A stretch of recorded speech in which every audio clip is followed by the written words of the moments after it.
Cheap Motorbike tadis in Ninh Binh foreigners, Motorbike tanis service in Ninh Binh heims to seri foreigngiests, we shoiled waiu chos y Motorbike tani in Ninh Binh. The beautiful tourist destinations in Ninh Binh often in molie dangeroes mountain roads. Uhile while you can rent a motorbike to explore on your own, it can be very risky.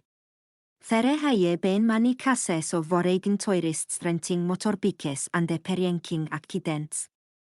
Come to oir motorbike tadi service, if it's oir first time riding a motorbike and oire unfamiliar with the terrain, it can be very dangerous.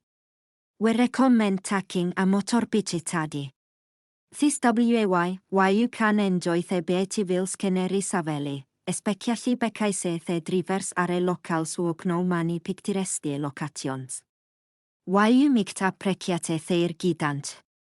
If why you need to take a motorbike tadi, please contact us for advice, QR code WhatsApp, with 493 with 3535.